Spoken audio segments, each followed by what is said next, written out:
Hi, I'm Heidi Helger. I am Creativity School's Educational Director, and at Creativity School, we believe in inspiring and empowering the creators of tomorrow. And so it is with great pleasure that I invite you to join me and my friend Arthel Isom as we discuss his creative journey from childhood to becoming Japan's first Black anime studio owner. So sit back, relax, don't forget to like and subscribe, and enjoy our visit.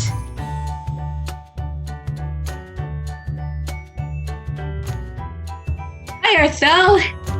Hey. It is good to talk to you. I am so glad that you've agreed to do this. I think so many kids need to hear your story and what you've been able to accomplish and the things you've been able to get through. No, I'm actually just excited and happy that you even wanted to have me Aww. in your blog, and so this is cool. Well, you're going to inspire hopefully another generation of animators.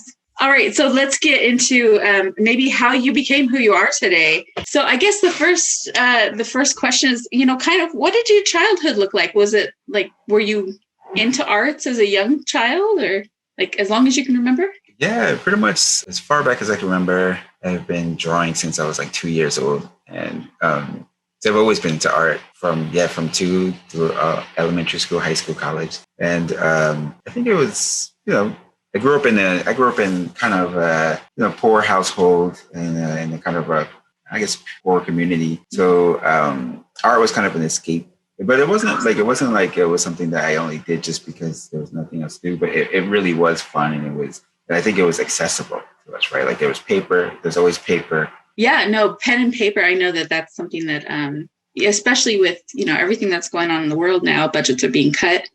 Yeah. But drawing it requires very little, and it is the foundation of all art.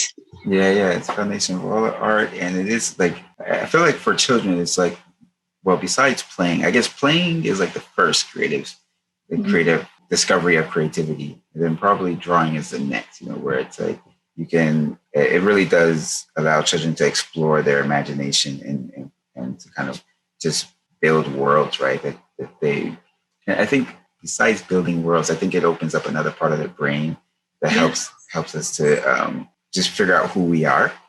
And so when I was younger, my brother and I, we would just be, that was just our thing. Like we would, after we finished playing outside or something, we would come sit down and draw characters and draw creatures and things like that, make up stories. Yeah, and this is your twin brother. So I don't think, from my experience, I have a twin brother and sister, and they don't have the same interests and they don't spend time like that together.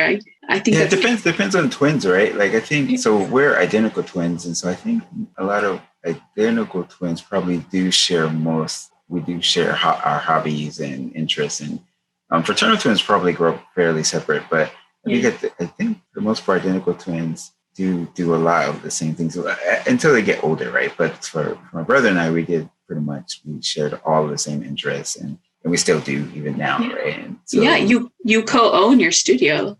Yeah. So we like do everything the same. Like we both play music, and we both draw and have creative. Went to art colleges and went to performing arts high school together.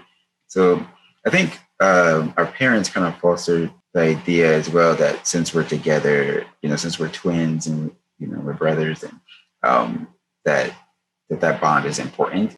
Yeah, that's awesome. That is such a special bond, that you can plan your futures together and grow. Do you think that helped you, to kind of push you along? Like, did you help each other move? Yeah, I think it really did help, and I think it helped us to strengthen, because even we really did, and even now still do rely on each other creatively, and also just for motivation. Of course, all siblings have sibling rivalry. So our rivalry was kind of in the creative space, where if he was drawing something I wanted to draw too, or if he was excelling in music, then I was like, I'm gonna excel too, But it wasn't like to excel to be, so that it would crush his creativity. But it was like that was like a motivation for us to make sure we were both good at what we did. And from what I've read and seen, you're not on the same exact path. You're not both doing the exact same kind of animation. And he even went to a different art school. Is that correct? Mm-hmm. Yeah, when we were in high school, we were trying to decide, like,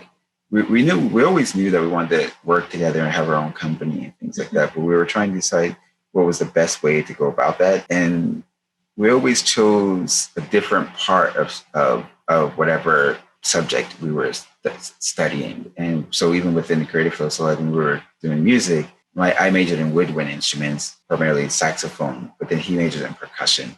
And I guess it always, like, I don't know if that was just how we were brought up or something, but we always felt that if we studied within the same field, we should study the opposite of it. So that way we can do it together. And so we never did the same exact thing, but we did something within the same field. Yeah, I think you complemented each other. I think it was a compliment, in every way. It seems like they've complemented mostly. You almost make a whole. Yeah. Like even your music, it sounds like a jazz band or something that's in the works. Yeah. And that was so we both went to Performing Arts High School. So we went to Rosa Parks in Patterson, New Jersey. And so we were both in the jazz band and blues band and classic. And so my dad also played music. So after, when we weren't in school, we would go to the park and stuff and have like little jam sessions and things like that with our dad and friends. Do you think music kind of helped you understand creativity in a more diverse way? Like a lot of people think creativity, drawing, painting, things like that. I think music is an art too that kind of expands, art. Oh yeah, no, music is, it really is art, right? I mean, it is art. It's one of the major pillars of art, right? But it really does help expand another part of you. Like I remember our dad was explaining things about how artists see and feel. And, so if not to get too philosophical or scientific, but like, music is like waves, right? And then the world is supposedly made up of waves, right? Or everything is moving. And so we were always kind of taught, and we always thought that, if we can play music, that we had more, we were more in touch with the vibrations in the world, right? All right. Well, I'm curious what some of your obstacles growing up were. I mean, like, I know that nobody has a smooth road, What were some of the things that you faced that, you really had to break through, that you had to challenge yourself? Yeah, I guess the things that I guess all children have to go through, but also, when you're in like, you have the challenge of just, like how people perceive you, maybe. We grew up in kind of like a rough neighborhood and things. And so, of course, everyone's listening to, it's got like hip hop, and everyone wants to be, in gangs, or everyone, like, there's like the outside world that everyone wants to kind of be like. But, we were really just into just drawing and like kind of really just into just ourselves. So of course we get picked on for things like that, right? And then, but you want to, as a child and as you grow up and you become a teenager, you want to fit in. So like, there's that conflict that I think everyone kind of experiences. Like, how do you fit in but still be yourself, right? And you don't even know who you are anymore, right? You're trying to fit in. So you're like, there's like that whole discovery of yourself, and what we want to be. It's hard when we grow up, like I said earlier, kind of poor, or like really poor actually. Like, me too. I'm there. So it's like everyone, so you have these really large dreams, but it's like, how do you achieve those things? So there's that, right? Like, of course, you want to. Okay. So like creatively, how did you always know that you wanted to be in art? You said that you and your brother kind of worked out this direction, that you wanted to go into animation or film production, or? Yeah, so we always knew we wanted to be artists, and we always knew that we wanted to do like film and animation. And so like, when we were just kind of, I think everything that we did, like when we were in school, it was always planning for that. And then once we got to high school, or my last year of high school, I had watched Ghost in the Shell. And then from there, the conversation shifted a little bit. Like, it was still animation, but now we realized that there was like this other world of art that we weren't aware of, and now that really interested me, and in particular. So we started to kind of incorporate those ideas and things like in our talks and things when we would be kind of going over like just creating stories. In high school, I didn't know if I didn't plan to move to Japan at that time, but we did definitely know that like we liked that art style, and there was something about it that drew me to it, and me to it specifically. But yeah, to answer your original question, we always knew what we wanted to do, and so everything that we did throughout school always kind of pointed us in that direction. We always kind of figured out a way to bring, I guess, to kind of whatever. Like we would always try to figure out a way to how to direct ourselves, you know. So even when it came to like choosing college, you know, our teachers kind of wanted us to focus on music and go to a college that played that had music as a major. But we were kind of decided that we wanted to make movies and animation, so we chose like art specific colleges. You know. Like you like art, music, I can tell, you know. And you were interested and you had all this pressure to go to a music school. How did you know that was the right decision to pursue art in the visual form? I think my brother and I, we just kind of sat down, we were thinking like what we really wanted to do. And like, people always ask like, how do you know? And I think it's just the thing that you do the most, right? And the thing that you think about the most. And if we definitely knew we wanted to make movies and things like that. It's like we only can play music, we can't make a movie, right? And so, so like I don't know, like I think like there was like those kind of things. So you decided to go to college in California. Yeah. You were apart from your twin brother. Never happened before. Yeah. Art school, everything you expected it to be. Like, what was that experience like for you? Yeah, it was interesting because, yeah, like I said, that was the first time, my first time, or our first time separate, my brother and I, and that I guess had a bigger effect on me than being separate from my family. So that was kind of tricky.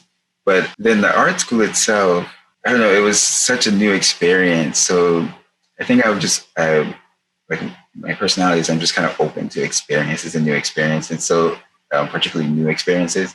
So I didn't know what to expect from art school. A lot of it was difficult. Right? I didn't like I said, I always choose the hardest path, right? And so everything was really difficult, and I got a lot of bad grades initially, just because I was trying to figure out what it was that I wanted to know and learn. And if I had expectations, that my college definitely exceeded all of them. You know, even though I got kicked out of school. but you did graduate. But I did, yeah. So I graduated. So it was okay.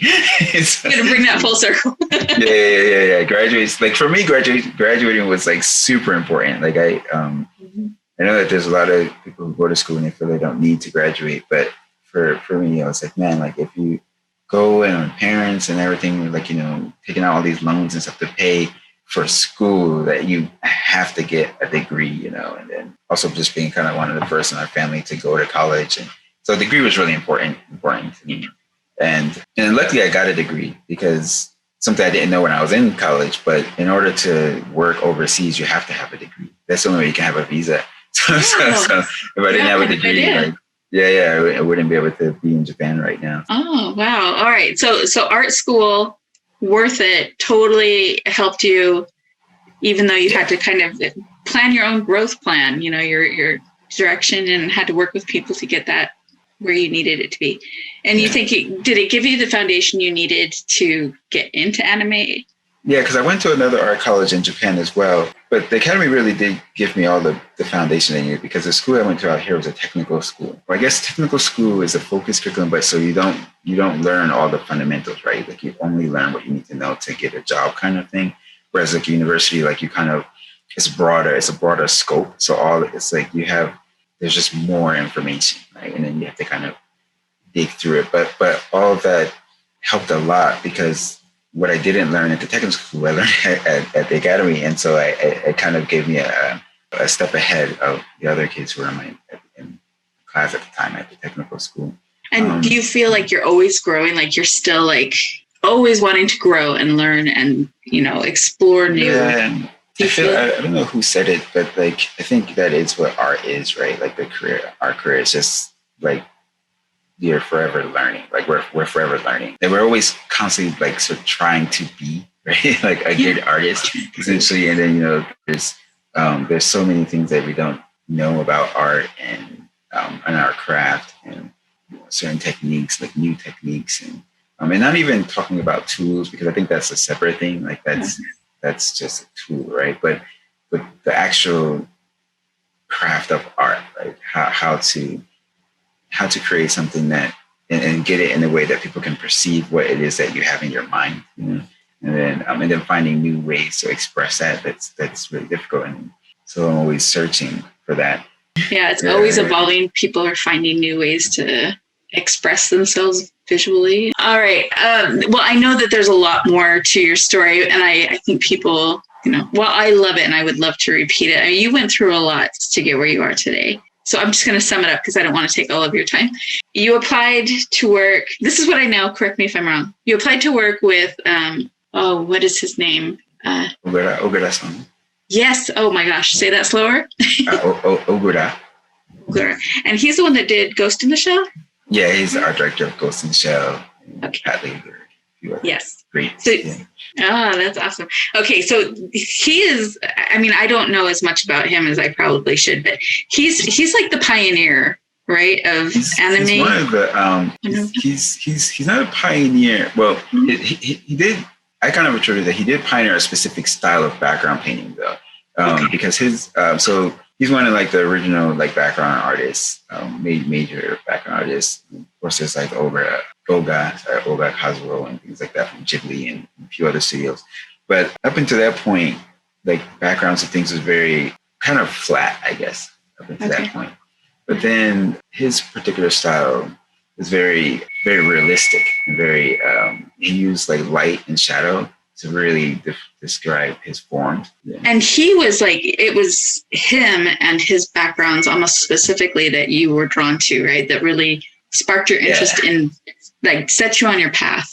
Yeah, Ghost in the Shell, that was kind of one of the first anime I've ever seen, and in high school. So that was the tape that I brought with me to college.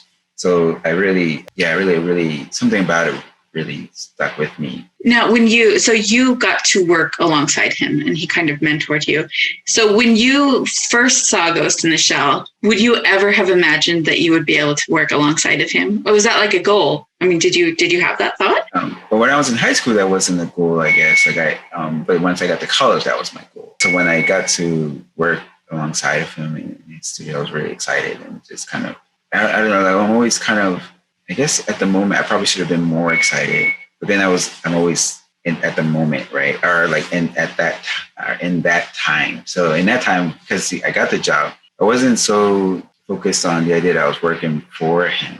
I was like, shoot, I got to keep this job. I didn't want to get fired, for like sucking. It's so not enough to work with him. Now you have to produce. Yeah. So I think that I focused more on that. So I was just like, because my senpai, they were so good. It was so crazy. Like I was just, it was an amazing experience. Did you feel like you belonged there when you were working there? Did you feel like you belonged? Like, I know myself, a lot of times when I'm with a group of people, I'm like, oh, I don't belong here.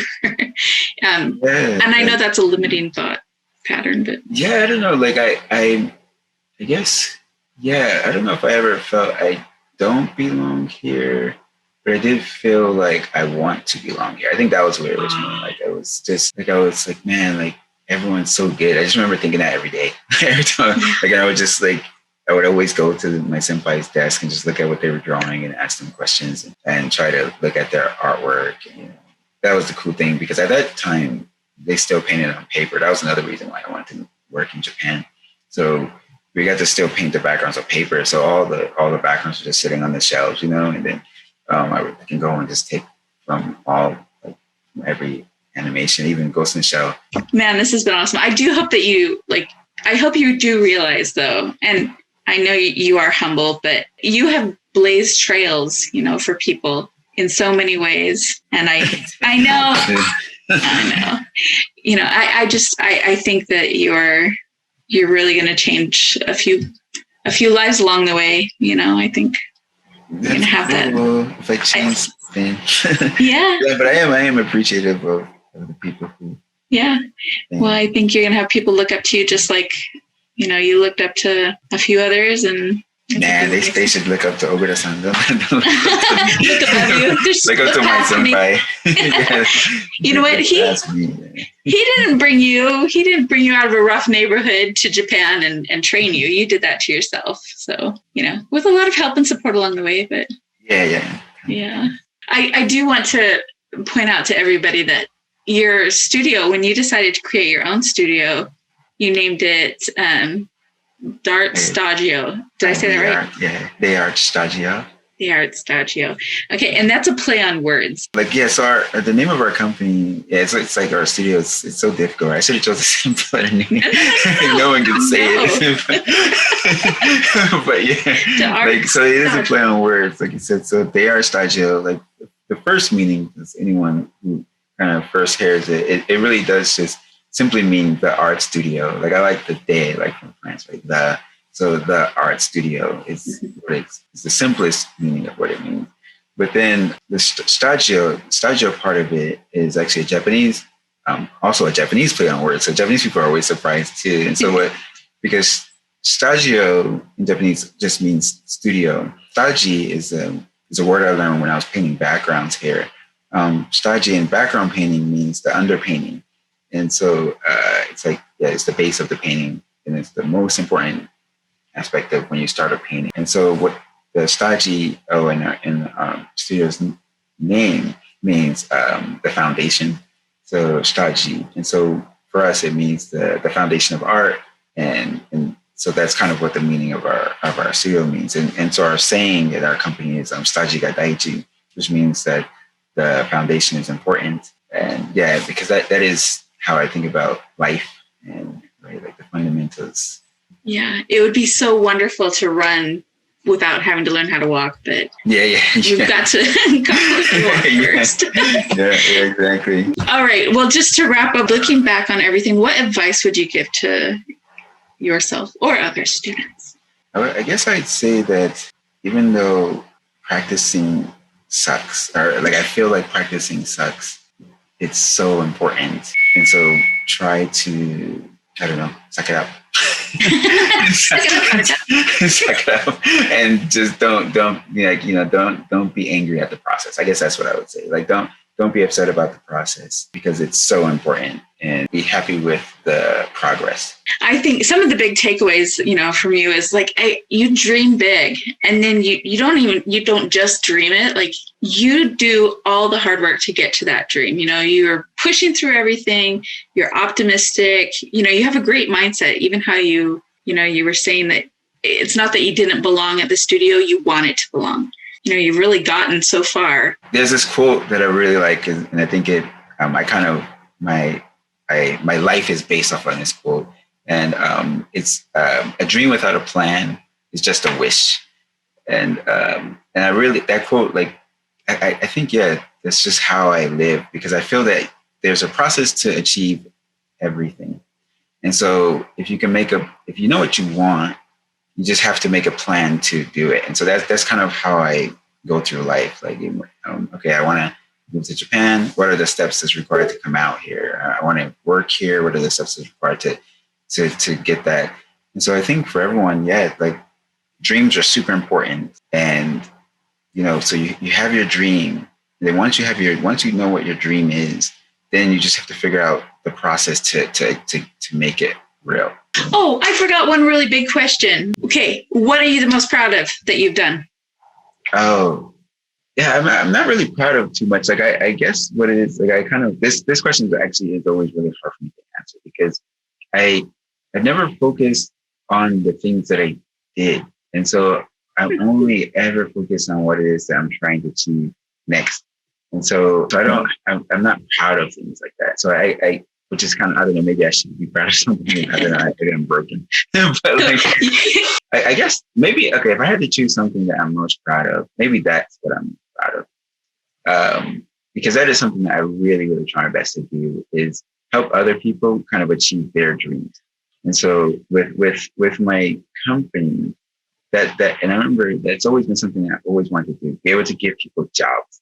And so sometimes when I hire people, I ask them, what do you want to do? Oh, I want to be able to direct something, or I want to, I might not be able to do it right away or something, like, or even all the time, but I but I've been able to kind of allow, someone, or not allow, but make the opportunity for someone to direct something, and like for someone else to be able to work in the animation industry when they weren't, they didn't even have an inkling that this could be an industry they could work in. Like that perhaps I like that. I don't know if I'm proud of it, but I do like. No, you should be proud of that. Your studio employs people from all over. Like the diversity of your studio is impressive. The things that you have people doing, it's beneficial to so many. And we're just trying to make stuff. I know. Keep our lights on. All right. Well, thank you so much, Arthel, for taking the time out of your really busy day. I know that you are working late and long and hard, and I appreciate you giving us so much of it. Thank you very much. I hope that you can find something in all of my rambling. Oh, no, we found fabulous things. All right. Well, thank you. Good luck with all of your projects. I know you're working on a really big one right now, so good luck with it. We'll be looking for it and rooting for you, cheering you on. Yeah, it'll be great once you guys can see it. Yes. Thank you. I'm excited. I hope you enjoyed that visit as much as I did. If you would like to learn more about Creativity School, follow Arthel's journey, or see what his studio is up to, check for the links in the description below. And don't forget to like and subscribe so that you can follow more creative journeys and videos from Creativity School.